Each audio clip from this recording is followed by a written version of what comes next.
Welcome to the new sound of online radio. Welcome to the sound of Universal Broadcasting Network. You make me feel like I've been locked out of heaven. A mix of today's hits and hard-to-find favorites, combined with the most entertaining and intriguing talk anywhere. This is your sound. This is the sound of Universal Broadcasting Network at UBNradio.com. I like this song. Thank you. Snoop Dogg. All right. I played that for a reason today. Hey, everybody. Welcome to another fun edition of Deborah Kobylt Live. And with me today live, we have a very lively show today. In studio, I've got John Kobylt, our resident political analyst who loves to come before his own #1 rated talk show here in Los Angeles. John, thanks for being here. You're welcome. Hang on, I'll get you in a minute.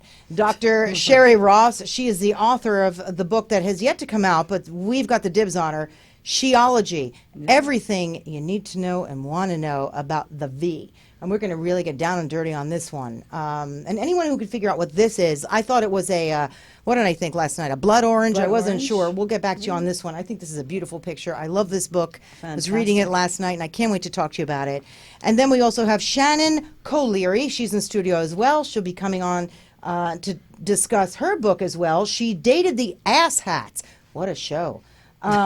But married the good guy, and she did marry a good guy, and we were talking about that this morning. So stay tuned. We got a real fun show. But John, since I know you got to get going in a few minutes, quick update on the latest Trump stuff. Let's really quickly go to Rachel Maddow and what she was talking about why did she dig into his 2005 taxes? I mean, talk about going back, 12 years? Especially since it made him look good. It actually made him look good. I want to know why she really did that. That episode really is baffling, and there's a story there, and I don't know, nobody knows what it is yet, but I wonder if Trump leaked it, because you couldn't get a tax return to make him look better.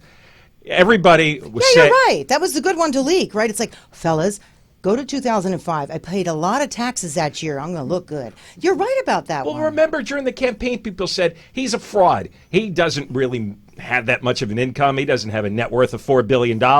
It's all smoke and mirrors, and it's fake. Right. Well, it turns out 2005, he made $150 million. I want you to know, Miss Maddow, here's what I would have said. If somebody presented me with this 2005, I would have said, take it back. Give me something a little more recent. Go back maybe 5 years at the most. I thought that was ridiculous. And First of all, I wouldn't have taken it. He paid $38 million in taxes. And I like her, too. So I'm just saying, I don't know why she took it. Well, the thing is, they also hyped it way out of proportion because she sent out tweets. We got Trump's taxes tonight at 9 o'clock. That's all she said. But all she said was we have the taxes and we don't know what he paid in taxes? No. We just have the returns. We have Trump's taxes. Right. I don't know. Tune in. $150 million he brought in or made or whatever, so he says, and then he paid $38 million in taxes. I thought that was pretty good. Okay, so if you're trying to take him down, why would you present that? She probably didn't know. Probably whoever presented it to her said, this stuff is good. She did a 19-minute introduction to it, a 19-minute monologue, then broke for a commercial, and then had the reporter on who had the 2 pages. So her crowd, of course, thought, she had the big weapon. And this was the nuclear missile to blow up Trump. So her audience is furious with her because they felt they were scammed, because they wasted a half hour of their life. And I don't really get it, because if it was going to come from an enemy source, you would have picked the worst tax form of the last 30 years. The one where he paid nothing, the one where he made nothing. It just goes. Or he made a lot and paid nothing would be the best. I guess. That's why I said it was 12 years ago. I mean, so much has happened in 12 years, even just the past 5 years. That's why I said you don't go back. You need to go 5 years. Between 2012 was as far back as I would have taken it. What you can't do is, when you have a very rabid, passionate audience, right? Right. You don't betray them like that. You have to break bad news to your audience from time to time, but you don't set it up as if you're breaking fantastic news. Clearly, she didn't know, because it made her look stupid. How could she not know, though? I don't know. Just maybe whoever presented it to. Look, I don't know. I wasn't in her, in her studio, but whoever presented it to her, maybe just didn't have all the facts that this is going to be good. So yeah, you know what this says to me though? Everyone's running around on both sides trying to make the other side look like an idiot, and no really good, important work is being done, and that's pissing me off. And that's why I always say I'm here, because I understand how both sides feel. I didn't vote for him, but I understand how people feel on that side. But the people who voted for him didn't care about his taxes. That issue's dead. And to bring Look, it back, you with, voted for him. Are you going to tell me you don't care what he did with his taxes? 'Cause I don't. do. I don't. No, I don't care what he did with his Yeah, I taxes. do. I'd like to get a hold of those. And you know what, Ms. Maddow, I'm going to get a hold of his taxes. Possibly. You're going to find out he made a lot of money and paid a lot in taxes, I think. Really? All Yeah. right. Well, I'm gonna put out a challenge out there. We know some people. I'm gonna try and get his returns. Let's say from 5 years ago. You know some people. Hey, you know I can be sneaky. I'm These- gonna figure this out. All right, let's go on to our next topic. These You don't have a lot family of time. members, you know? You know I got people. You got people. I know you got people on Long Island. All right, let's. The cement company. That's true. All right. It's true, You I know, know. my last name is Zara, and it's true. Go look it up. Okay, so that's why people are nice to me on this show. They Right. know what they're up against. Oh, they get the Okay. cement shoes. The reason why number 2, Snoop Dogg. That's why we played Snoop Dogg. Trump was running around tweeting about that. Snoop Dogg pointing a gun, there it is, at what looked like a President Trump dressed as a clown. People are a little upset about this one. Again, in my opinion, everyone is trying to point a finger at the other side and making the other side look bad. I thought this was horrible and disgusting. I actually think Trump's tweet was decent. Somebody must be pulling the phone away from him, and whatever he's putting out now is calm. You know, I'm surprised he didn't attack him, because he didn't. Well, there's no point getting into a fight with a pothead rap star. I mean, that's really beneath you. But it's pretty I nasty. mean, I think I told you once. He once came to the station, not ours, but one of the music stations upstairs, and he was followed by an entourage, and there was this huge cloud of pot smoke that enveloped the whole Hey, group. it's legal now, so he can do whatever the hell I he know, wants. but that's where his brain is. He's in permanent stone land. So who knows what goes on inside that head. But I think it made him look bad. You're not supposed to be doing that. And again, these are issues that it's just deflecting off stuff that's really important, which comes to number 3 before I let you go to do your own show, healthcare. That's confusing to everyone, but in particular, I'd also like to talk about.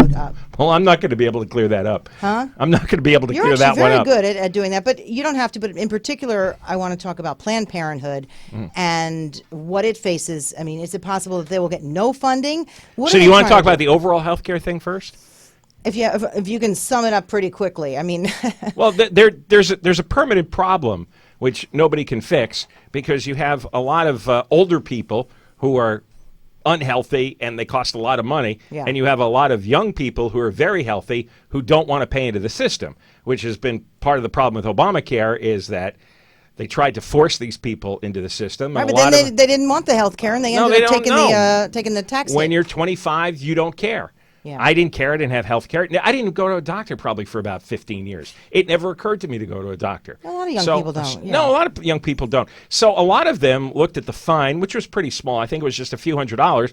Then they looked at the health care premiums, which were in some cases outrageous, and they said, well, I'll pay the fine. I'm not going to pay for this, 'cause I get that, I don't too. want the health care. So that's a problem that just may be unfixable. Secondly, they opened up the Medicaid rolls in a lot of the states. And Medicaid is for the very poor, and there's a lot of poor. And the Medicaid program by itself is like $500 billion and expanding, and that math doesn't work anymore either. That's just too much complicated, money. but yeah. what do we do for these people? We can't. Well, you know, if you see people, especially younger people, think socialized medicine is a great idea, and of course they would think that, because it means they get health care and somebody else would pay for it, because right now they're not earning the money to afford those premiums. So everybody wants a system where somebody else is paying, and there's only so many somebodies who can pay. You know, when you take away the young people who don't care and are not making much, you take away all the retired and the sick and the elderly, and then, you know, there's always there's 94 million people in this country, adults, who don't work. They're actually not in the workforce for all kinds of reasons, some of them legitimate. And so who's there? Who's there to pay for all this? Much of the federal budget is Medicaid, Medicare, and Social Security. And Okay, then- so what are they proposing? You're confusing me a little bit. Well, everybody's playing like they're readjusting the puzzle pieces, but they always come up short because there's not enough payers who can afford to pay into a system. You know, like 30% of Medicaid goes for the last 2 years of somebody's life. 30% of the whole Medicaid budget is the last 2 years. And as long as you have these fantastic medical breakthroughs, so you can live from 96 to 98 or from 92 to 94, it costs a tremendous amount of money. Okay, what are you suggesting? Saying, look, Too bad. You're too old. You're not going to get it. You can't do that either. I'm in a checking out society. early. I don't know about you, but I'm taking the exit ramp out. But very quickly, please. I don't because need those last 2 years. What's important to me is the funding to Planned Parenthood, and I know probably to the people in this room, I know Dr. Ross is as well. What's going to happen to Planned Parenthood under what's being proposed right now? What are they saying? Briefly, if you can just sort of sum it up. Well, they want to cut off funding to Planned Parenthood unless Planned Parenthood agrees to stop doing abortions. Which So they're actually going to cut it 100%, or are they going to negotiate and say, look, Well, now you would know this because Dr. Ross, but we'll get into that in a little bit. Are they, or is there a negotiation that's going to be going on? A little bit it's of a dance. impossible to predict how negotiations go because they're not just two camps here. It's not just Democrats and Republicans. Right. The Republicans are split into all kinds of camps. And there are some that have a religious conviction, and they represent people who have a religious conviction that absolutely against abortion under any circumstances, certainly against their tax money being used for it. And it is a deep-seated belief that has been ingrained in them since they were little children. See, you're not going to win over that crowd. And those are the guys who have to go home and get reelected. So they never are going to give in. Right. Well, there's a lot of resistance that they're going to be facing. I know that. I mean, Planned Parenthood. Right, but the resistance comes from the outside. The I resistance understand. doesn't come from their voters. The voters are cheering them on. And that's what makes it difficult. Right. So what is this? A wait and see? Wait and see if there will be a negotiation, or if Planned Parenthood said no. 3% of all of our funding goes toward abortions. Perhaps they would say, listen, we won't use any government money toward that, and and we would privately fund. I don't know. I'm not a part of Planned Parenthood. I don't know, but I'm saying there's got to be some kind of negotiation. Well, 40% of Planned Parenthood's money comes from federal funding. So Right. that'd be difficult to make up. But Go ahead. Go ahead. no federal funding goes for abortions at all. See, you would know. Yeah. Right. So, and what, But I know what that- they're saying. They're still trying to That say, crowd doesn't trust it. They think if we're writing a check, some of that money ends up with going for abortions. You know, Well, they they're don't wrong. They're wrong. Yeah, I they're know. wrong, and they're misrepresenting the facts of what's going on, and that's why they're going to have a lot of people like myself out there really trying to get the truth out there. So I mean, on that note, I'm just going to sort of let you go because I need you guys. I know that you have to go over to Burbank and do Okay. your show. I really appreciate you coming and just sort of sorting out the facts of the week for me. So That's what John I'm here for. Kobylt, KFI, iHeartRadio, #1 rated talk show host pretty much in the country. So thank you for being here. I appreciate it. Thank Drive you. safely. All right. That is an issue that is very close to my heart. I was at Planned Parenthood when I was in college, not knowing anything about anything. Like, what do I do? What's contraception? There are people that are impoverished that need. Planned Parenthood does so much. And Dr. Ross, you sit on the board of Planned Parenthood here in Los Angeles. Do you mind if I ask, briefly? See, I didn't realize that 0 public funds go toward abortions. Right, that's 0. right. So it's Yeah. private fundraising, and they get their money from elsewhere. And let me just say, I wish John had stayed. I thought he was going to talk about vaginas with us. Oh, I should have. But anyhow, as an OB-GYN, my concern really is that millions of people that really need reproductive care, and this is pap smears and birth control and sexually transmitted disease, infection, checking, these are what's taken away from so many women. And this is what's sad, and this is what worries me, that our reproductive rights are at jeopardy.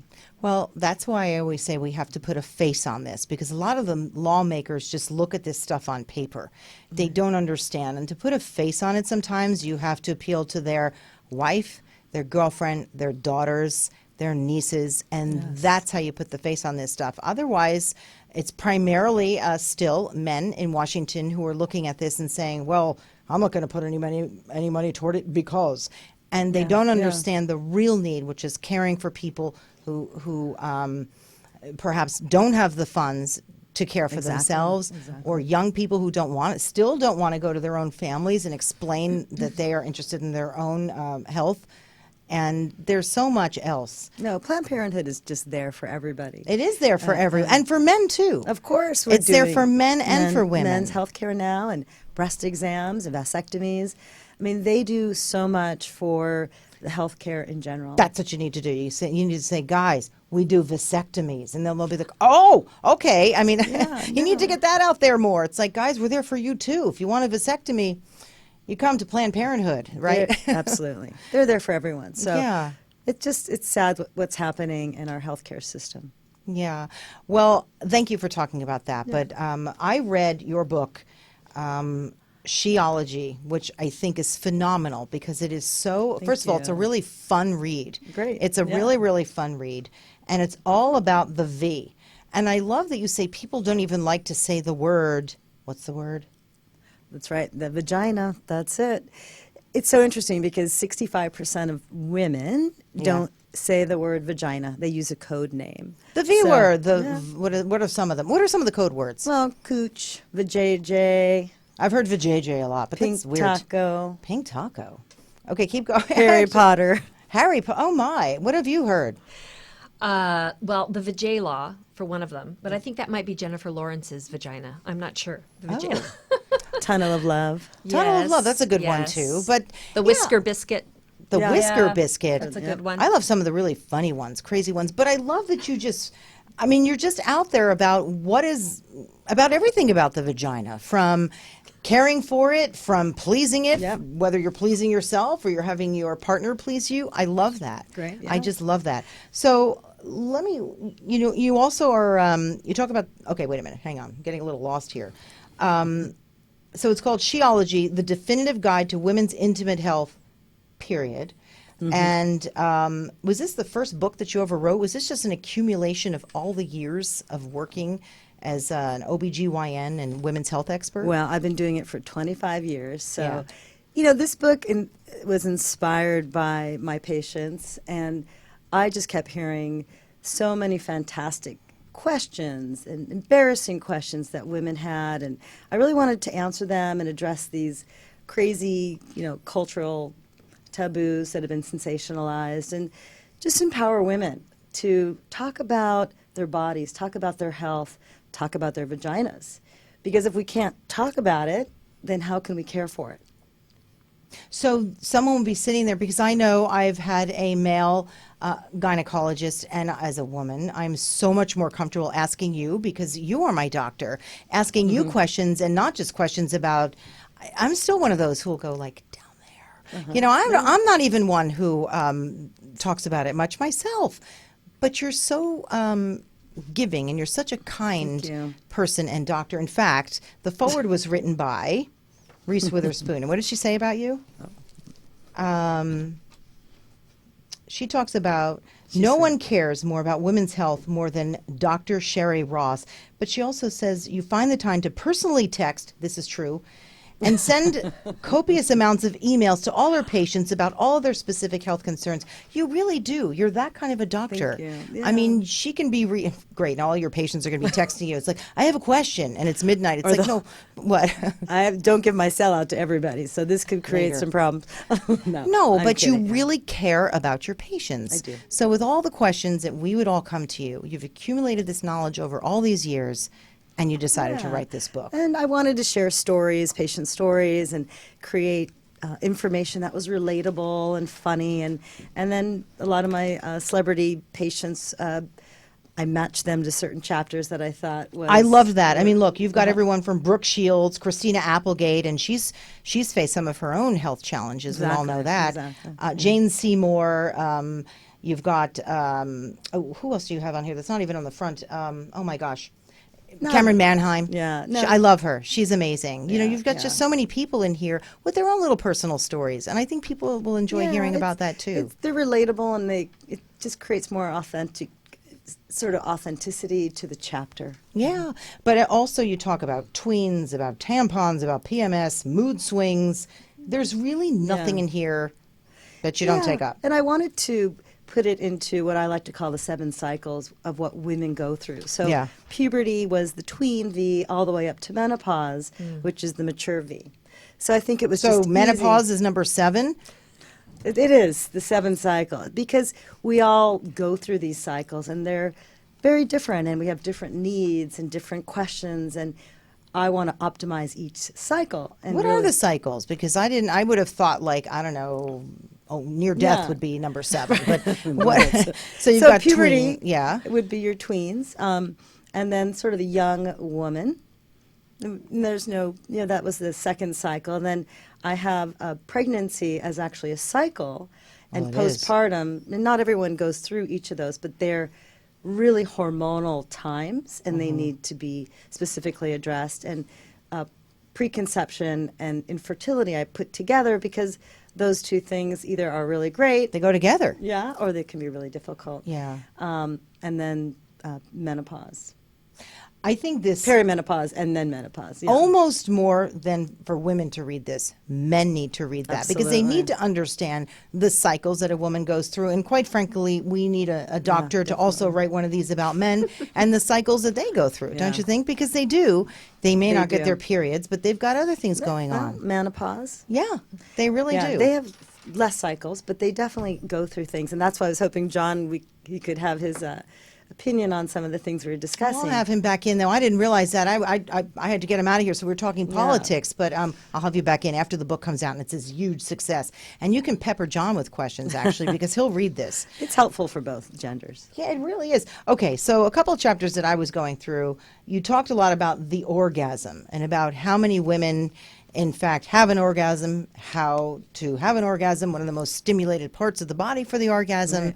And I love that you had a little graph in there about how many women are having them, how many women are faking it. Yeah, And, you know. yeah. So again, did you question some of your patients about this, or? Again, it was just comments that I kept hearing over and over, and I found the statistic that 10 to 20% of women have never had an orgasm, which surprises a lot of people. But then when you start to really dig deeper, it's very common. Well, because their partner, really, male or female, really has to know how to stimulate a woman. And a lot of people might not know. Yeah. They just think just by having intercourse that does it. And primarily for most women, it doesn't, correct? Exactly. So let's hear it from you, because you're the No, expert. it's true. And there was an interesting study done on a college campus. Yeah. And they found that 60% of women couldn't find the vagina on a diagram of a body. And then they found, well, they couldn't find it, but the 70% could find their clitoris, which was good. Oh. And then they showed the same diagram to men, and 55% of men could not find the clitoris. So if you can't find Guys. the area, this is a problem. Because This I'm is telling you, I think most men, Need a roadmap. most men need a roadmap because it's not exactly that close to point of entry. Do you know what I mean? Depending upon your anatomy. Am I correct? You got to know your anatomy. You got to know But your anatomy, men. Exactly. And women. But you personally have to know it. So Yeah. in order to tell your partner, what to do and how to do it right, you need to know yourself how to do it really well. So I'm a big fan of masturbation. Right. I mean, I would say most people. Do people talk to you about that, or Well, you have a whole chapter about that, which I found funny. When is it too much? When when does it really start to consume your life? And I love that. Well, it happens, and it's true. Exactly. Because one of the very common questions is if I over masturbate, is that going to be a problem for my partner? Because you can, you could bring yourself to an orgasm within 5 minutes, but when you're with your partner, it may take a little bit longer. So you just have to set the bar differently with yourself or with somebody else. That's very interesting. So really, though, would you do young girls come into your office? I was going to say studio. Do young girls come into your office and say, "I want to know how to have an orgasm. I haven't had one"? And will you actually show them or explain to them? Well, Their anatomy? they're not often so straightforward. Yeah, especially if they're with that. younger. But I will ask them. So it could start like, "Oh, I have pain with intercourse," and then we'll start talking about sex and. Are you wet enough? Do you even like your partner? Or That's a big one. I mean, do you even like this person that you're having sex with? Ladies, really, I mean, that's number one, right? You gotta like the guy Then I'll ask, or girl. and then I'll say, have you had an orgasm? Or you not having orgasms? And then it will come out, and then it will be okay. Well, do you masturbate? And then one thing leads to another, and a lot of women, when you're, early 20s, you can't rely on someone else to show you how to have an orgasm. You hope that you've already learned it yourself. I remember being in college and my roommate talking about it, and I was like, "Oh my gosh!" And yeah, I mean that's how we were doing it. We were just learning about it and talking about it in the dorm room. So, Were you masturbating?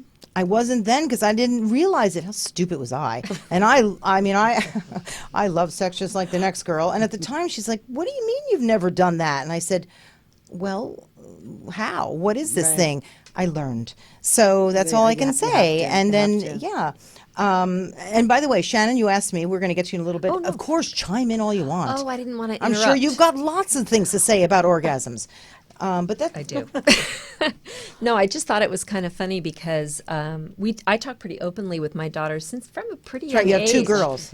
Two girls, yeah, from a young age, and I might hope that one of my daughters, who's in the tween phase, said something so funny to me, and I think it's such a different generation. She said, "My vagina is spitting the most disgusting stuff. When am I going to have my period?" I could not stop laughing, and I actually gave myself a pat on the back because I thought, I would never have said that to either of my parents. I would have been mortified. Right. But I think kids are, I mean... Hell, me neither. Do you want to know something? Well, go ahead. Oh, well, Finish. my older daughter, I mean, she has guy friends, and she'll tell them, "Hey, I'm on my period right now. Don't bug me." Good for her. Those are the kinds of friendships they have where she That's hasn't even cool. had her first kiss yet, but she can talk about, That's great. you know? I think it's wonderful. I remember going to my mom and saying, "I think I have a little tumor." I swear to God, because I didn't know, right? You're a kid. Sorry, Kurt, my poor board op guy's like, and she would say, "Oh, don't worry about it." You know, maybe she didn't even know what the heck I was Right. talking about. I don't know. You know, from those Was days. the tumor your clitoris? Yes, and I remember saying, "I have this bump. I think I have a tumor," and I was about 12, and she's like, "Oh, later," Right. you know, and it was just brushed starts, under the rug. I mean, Yeah. truthfully, it starts at home, and it's so nice to hear that you're having that conversation with Yes. your daughter because she's learning the right words. Yeah, She's calling yeah. the vagina what she should. Yes. And this is how it begins, sort of having these Right. age-appropriate conversations. And taking the shame out of it, because I think Exactly. that There's there's a no lot shame. of I mean, look, everybody needs to do what they feel emotionally comfortable with, but I think when we make sex a moral issue, we create furtive behavior because there's shame around it. Exactly. So Yeah, and that's true. compulsive behavior. That actually leads me to a question. The hookup culture, really. I mean, maybe the hookup culture was always there. I don't know. I was never a part of it, I have to say. And I very often wonder, what was I missing? Because I met my husband young, honestly. But to this day, I mean, a lot of younger people that I know are like swiping left and swiping right and having sex after date number 1 or 2, and then they're on to the next one. Yeah. Is that healthy, in your opinion, emotionally? And then you talk a lot about sexually transmitted diseases, and that condom is your friend. Yes. yes. Whether you're having oral sex, Right. or not, whatever you say, the condom is very important. Absolutely. But yeah. do you think we're getting something lost here by such casual sex in our society? I do. I mean, it's a shame because, we like to foster healthy relationships, and you don't want to sexualize. Certainly women don't want to hypersexualize themselves. I mean, I feel as though porn is a little bit to blame for just that in general. But as far as hooking up and not really having a relationship with someone before you sleep with them, a meaningful relationship anyway, I find it unfortunate and certainly puts you at risk for STDs, STIs. I was talking to a friend about it, and he said to me, "Oh, it's because you're over 35." And I thought, no, I don't think I would have done that if I were 25. It just wouldn't be something I would feel, and I have no moral issue with it, by the way. That's another thing, like none whatsoever. But I would just feel odd, like, where did he go? Like, is he coming back? Was it not so great? I guess maybe I would just question. The other issue I'm finding too, and I had my period of time where I played the field a little bit, and I thought I could be like a guy. So you did the hookup Kind of thing. felt- See, I didn't do that. Well, I did. I had a few under the Dang. belt, so to Did you? speak. I did. But what I found is that when women lead with sex first, and I don't know if it's the same for men, I think they can actually become addicted to bad relationships because of the dopamine, the oxytocin, the serotonin, all those things that kick in when we're having sex. And the fact is, men have it as well, but not to the same extent. Well, because, right, doesn't something kick in hormonally where when you're having sex and you're a woman, it makes you attach more to the male. Isn't that correct? Well, the same hormones are being increased during the desire phase in your brain. Things are all working together. But again, women, I think, are being much more bold about what they want sexually now as well. Right. I think we're seeing more of that. You mean they're saying, "Hey, look, you're not going to doing it right, so it's over there." I mean, maybe not quite like that, but right? Are you saying Yeah, because we're they're starting to see. asking Yeah, they're empowering themselves. Yeah. They're definitely doing that. So lack of interest in sex, that has never been my thing. I will tell you. You know, people say, oh, you know, after you've had a kid, it's like, not me. Or, you know, over Low desire. 35, Yeah. not me. But you know, I do talk to friends and they're like, ugh, I don't want to. I'm exhausted. My husband's tapping me on the back, or my girlfriend, my wife. What do you say about that? Yeah. What do you do? You know, it's so common. I mean, Why? low sex drive. Well, if you think about it, women's sex drive starts above the shoulders, not Yes. below the waist, like for men. It's all mental. I was going to begin say with. it's definitely not between the legs; it's between the ears for women. Exactly. I was telling Deborah earlier that, you know, when you've been in a long-term relationship and that you're used to someone for such a period of time, you can get bored.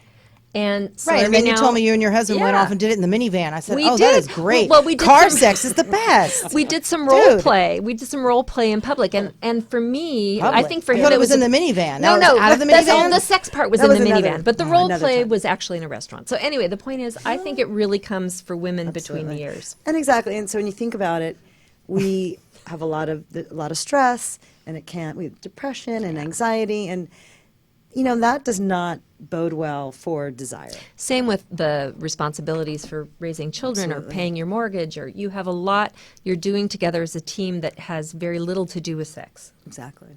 But then what do you say to those women? So I'm actually texting John because he's on his way to work. I'm going to tell him to call into the call-in line because I want him to actually sort of respond to some of this stuff too, because I'm going to catch him off guard is what I'm going to do. He'll do it. But what do you say to those women? I mean, because you know how a guy can take a blue pill? What, Right. No blue pills. Is Yeah. it hormones that you You know, put it's on, or- it's a whole different mindset. You know, we do have sort of this injustice in the bedroom, gender injustice, because to date there are 26 products for men to 0. Well, there was Of one. course, you know, 26. Addie- Everybody hears about the blue one. What yeah, about the Addie pill didn't have the same results that we were hoping for, but because it's mental, because it starts above the shoulders, the first is really to find out why you have a low desire. Mm-hmm. You know, Some of what it is is- I have never had a low desire. Even when I was like in college looking down there for what I didn't know was there. I've always had a higher desire. I mean, what does that mean? What do I have that makes I think it means you're lucky. lucky. Yeah, Totally I guess lucky. so. I agree. I mean, Every it's- man's yeah. dream is what that is. Because, like I said, Absolutely. most people when they're in a relationship, they're tired of it. Does it mean they need another partner? Did the French have it right that in fact, go find somebody on the side? You have to keep it fresh. I mean, fresh. You do. that's And just the other thing is, relationship. I think a lot of times in long-term relationships, what happens is resentment can build up. If there's an imbalance in the marriage or in the long-term relationship, for women, if we feel we're doing all the work and we're not being supported, then that's just one more task we have to do. yeah, it goes back to liking your partner. Yeah, I mean, you it really have does. to. Having goodwill in the marriage or in the long relationship. You know, if you have goodwill, you're willing to go the extra mile for your partner, regardless of what's going on inside of you. Yeah. Very true. But I am surprised at how that is just very prevalent. Low desire. Very. I mean, 40 million women are affected by low sex drive. You know, I went to a passion party. Those are I know What what is those that are that? sad. It's I like the miss sad out on everything. I know Nobody that's invites me right. to all the good shit. I swear to God. There was That's it. actually It's a passion party. There was an appliance called a Gigi. Vibrators. They're vibrators. Oh, there's Sex vibrators, toys. but there was a Gigi, which was like something you put on your husband's penis to give him pleasure if you don't feel like servicing Wow, him. you just turn it on and walk away? Apparently, and then but the one I'm that- writing that down. The one the that Gigi. cracked, the Gigi. Okay. The one that cracked me up though was there was this cream for your clitoris. So imagine 30 women standing with Man, you little. should have interviewed her for this book. I swear she's got all these That's little like ideas. Scream Cream. Called They've got Scream creams. So we're Oh, all. I love the name of that. Scream cream. I could prescribe it to you, but I don't think you need I it. don't need the damn Yeah, scream the cream. sad thing is we're all standing there in line with our applicators waiting to go into the one bathroom to apply them to see if they work. And then basically all of our vaginas were burning or numb. Tingling, right. Nobody was screaming Right. except in pain. Yeah. Oh. Well, So we've talked about that sexually transmitted diseases. I actually Yes. just want to, touch base on some of the things that you would like to cover as well. Sexually transmitted diseases. We brought up the condom. That is very important. I will tell you, people I know on that Tinder thing, they're not Right. using them. They're Right. not using them, and I'm like, Why? Yeah. And my girlfriend said, the guys won't do it. I said, then move on. And Yeah. It's true. And actually what's interesting in the Divorce V, which Oh, I like was that chapter. introduced by the By, hilarious and brilliant Vicky Iveen. love her, love her. And- She's so brilliant. And she talks about her own Oh, sex it's now fantastic. being brilliant after Yeah. her divorce. Yeah. And it's interesting that this group of people over 45 are becoming the most likely people to develop as sexually transmitted infections. They're actually known as STIs, formerly known as STDs. But yeah. Right. So because they're not wearing condoms. Because they're older and they're They thinking, think- hey, I can't get pregnant, so they don't Exactly. use them. Exactly. Oh, wow. Exactly. So But they seem to be having, because I read this, a resurgence in their lives. You know, maybe there was a dry spell, if you will, because something wasn't happening in their own relationships. They moved on and they're a little older and they're having healthy sex lives Listen, again. I have an older family member who I will not name, but she's 75 and having sex again as a widow. Is she on Tinder too? Well, she got an STI, and she has a Oh. very religious OB-GYN who apparently prayed over her vagina. I don't know if it Wow. worked. she needs a new But OB-GYN. yeah, I'm available. I will send her to you because I think that older people also just feel like it's not going to happen to them. Absolutely. But That the you fact can that get it. she's having sex, I applaud her. Well, me too. Because as everyone gets older, Exactly. men or women, I just think it's important. It's fun. It's part of our anatomy, part of who we are And as there are a human lot of beings. health benefits to having orgasms. Absolutely. That's what I want to ask you. What Yeah. are the benefits of sex if you're not having it, and then if you are having it? There's a lot of benefits to sex, right? Well, it's- aside from the fact that it feels great. Well, there's that, and people it puts them in better moods. They tend to be people who are more fit. Also, are having more sex. Right. It's good for Great sleeping. exercise. It's good for It Knocks you could out. be a workout. It's mood enhancer for sure, but it also does help you sleep at night. Helps you laugh, right? Yeah. I mean, No, it's a happy thing. overall for good well-being. Does it make menopause a little bit better? I think so. I mean, in general, menopause is hard on women, especially their vaginas, because of the low estrogen. But the more sex you have, the better you feel, and you feel about yourself. So it's great for women in menopause to be having sex. But for those people who aren't right now, and I know plenty of them, they're complaining about their marriages. They're like, oh my God, nothing's happening. What do you say to them? They're so unhappy and they want to have sex, but they're not. What's They're not happening? even masturbating. I didn't ask them. Next time they call, next time I have a friend call me and say, "Oh my God," Yeah. probably. Well, you never want to see anyone unhappy in the relationship. I mean, Yeah. that's for sure. So I think it's really important to ask those questions. Are you happy? Are you in therapy? What are you doing about it? And are you at least pleasing yourself? Because that is important. Exactly. Are you masturbating? Yeah. Yeah. That's very important. I want to get to your book because we're going to start to run out of time. Okay. If you don't mind, and then we'll go back and forth, please. Sure. She dated the asshats, but married the good guy. I find this to be hysterical because you dated asshats and you married the good guy.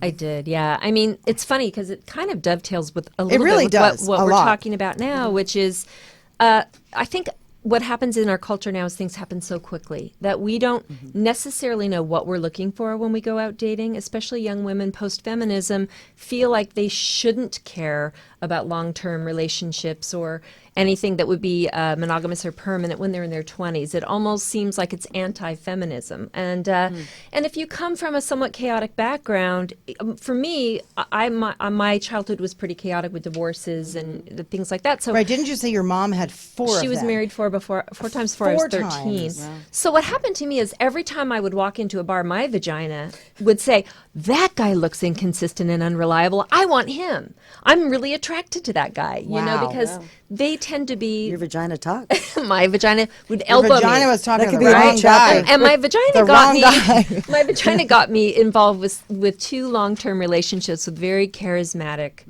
sexy guys, right? But then once you get past that, now you're in this relationship with someone you can't count on or trust.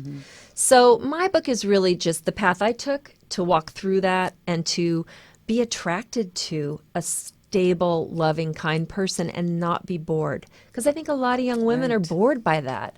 And what's so funny is now that I've been married 16 years to my husband, we just got published in O Magazine because we do these fun dates where we pretend we're other people and we shake things up a little bit. But I feel when you love and trust someone, you can be more danger or more edgy, more bold. Well, you said because you guys- you know that you can count You on guys that go to the person. bar, and then you're other people, and then you meet up in the van and just go like. It doesn't minivan- happen every day. minivan sex. Once a year Yeah. is a good See, for us I to knew do I that. shouldn't have given up that minivan. Don't but- give it up. So, mostly, my book is really for young women who find themselves dating the same guy in a different body, right?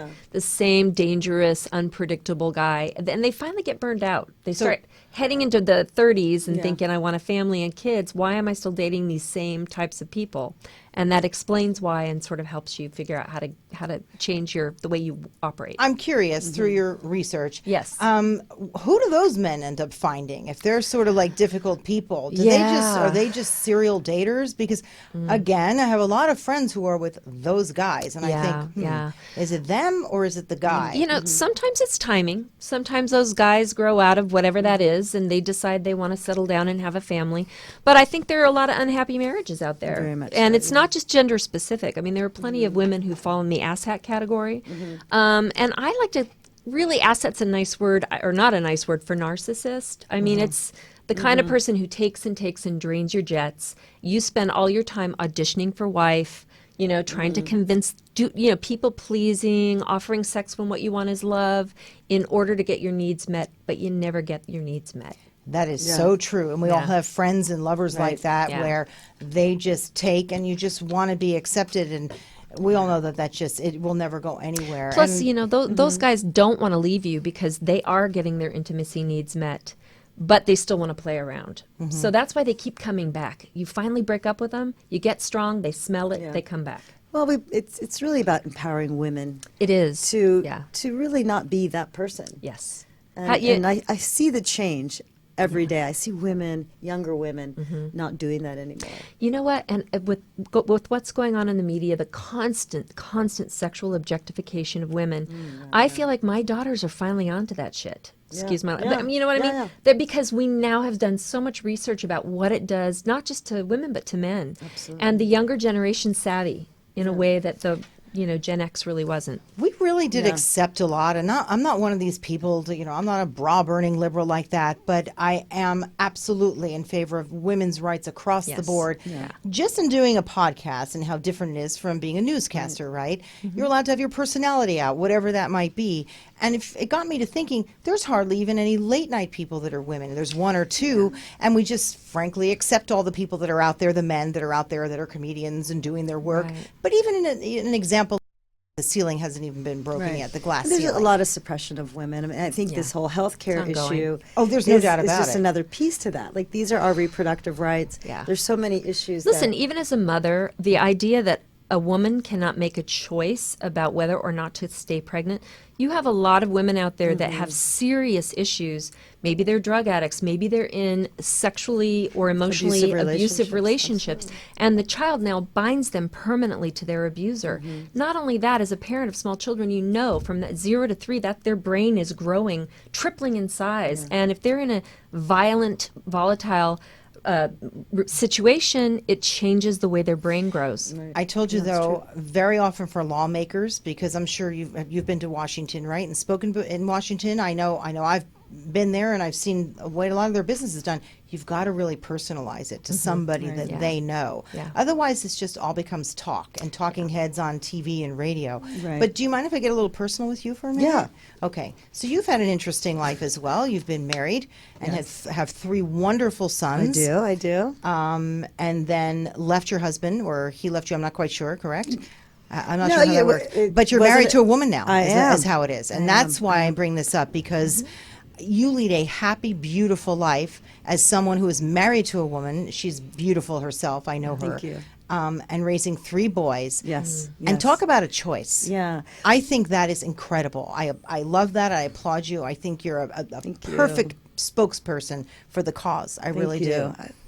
You know, listen, I think one thing, you just have to be true to yourself. Right. You have to lead an honest life. And so many people don't know, especially young people who are Right. very unsure of their own sexuality. Yeah. I'm very big on that. I am currently writing a book about a relative very close to me that I grew up with who was gay, and we had to sort of hide his story most of our lives. And how that affects you, as a young person or the people that you're living with and your friends and relatives. So the fact that we can be genuine now and that you are someone who's a spokesperson for that and was married and have 3 kids and now Yes. married to a woman, I think is incredible. Yeah. Well, it's certainly easier to be gay Yeah. in today's world. Of At course. And least- also at on least the it coast. used to be.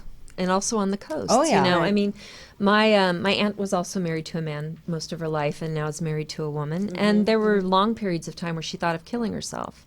And you know, she came from a very religious Midwestern family and was rejected by them for many, many years. So I think seeing her get married was a victory for our family. My grandmother ended up having to leave her church because her daughter was a lesbian. Wow. So these are still really, really painful, volatile. Oh, absolutely. I have issues. someone who was Yeah. going to do was on a flight and was stopping over in Dubai, and I said to them, don't. Find somewhere else. They'll throw you off a building if they suspect you of being gay there. I mean, the Right. way it's perceived around the world, that's why we have to lead through example. Someone like you who agree. leads Yeah, through I agree. example, Yeah. I think is incredible. Thank you. I Yeah. really applaud you for that, Dr. Sherry. Thank I you. call you Dr. Sherry, even though I know you're Dr. Ross. But look you- at your yeah. smile. You're so amazing. Thank you. No, it's, I think it's hard to know your sexual identity sometimes. And for some, they know immediately. Others, it's a little more fluid. And I know for me it was. Yeah. And then, things just happened the way they happened, and I was married. It wasn't a happy marriage, but the nice thing was I had 3 amazing boys. Yeah. That was truly it. And then I fell in love with a woman, and I've never been happier in my life. And you've been with her for a long time now, right? Yeah, 14 years. 14 Yeah. years. And you married when? Well, we married during that window in 2008, where it was legal for 5 minutes. a couple. Yeah, it was about Right. about an hour. I've had enough people in my family really, really struggle. That's one of the issues that I am up front and center about is gay marriage. I really am. I'd like to put a face on it that this is just how one believes and feels, and it's really nobody's business. And walking People want testimony. to be. I have a gay We like friend that. who does. I have a gay friend who said, "I don't want to be married. Let the straight people keep it. I don't want that institution." But it really comes down to feeling like you're part of a community, that you're not an outlier. I would Yeah, think, or I'm- marginalized. definitely, and I'm- plus, I feel like in life, your goal is to evolve into becoming your most authentic self. And Absolutely. Any other parting words about the vagina? There, I said it. Anything else? Yay. Yeah, listen, this is a movement that I want to lead, and I want women, the vagina is a metaphor. Of course it is. But it's about empowering women to talk about themselves, talk about their body. and support one another. And That always, is so important. always. Ladies, girls, don't go against one another. We're all in it Right. together. We It- really are. You don't want to be shameful about your body, about your health, and you want to embrace it and feel comfortable. So that's what's even my bigger mission than she-ology, the book. But I'm really proud of it. I know there's something in there for all ages. There really is for men as well. And Let's remember men, that. men. And my husband will be reading this, and he will. We only just got the copy, the hard copy, Yeah. yesterday. So I was just devouring it last night. I was texting you like, "Oh, I love this." Yeah, and this, by the way, is a tangerine. Okay, it's a tangerine. She was actually going to bring some tangerines, but we were running out of time. I wanted She- to bring the cuties, and because I last wanna be night nice. I texted her. I said, "Is this a blood orange?" I wasn't quite sure what it was. It's a tangerine, and it's beautiful, and the implication is quite clear. Absolutely. It's who thought of this? 'Cause I Juicy. really- Well, listen, I wanted it Juicy, to be pink, I wanted it to everything. be a fruit Yes. that looked like a vagina, and just my team. I have some really amazing people that have created she-ology with me, and that's where it came from. And how can people get a hold of the book? So it's on Amazon. Check it out. It's a pre-sale right now. And in fact, if you buy it pre-sale, there's a great chapter called The Forgetful V that Sarah Foster wrote. She wrote her own personal story about thinking she had a tampon lost in the vagina. You get that sort of as a bonus. So come check it out on Amazon.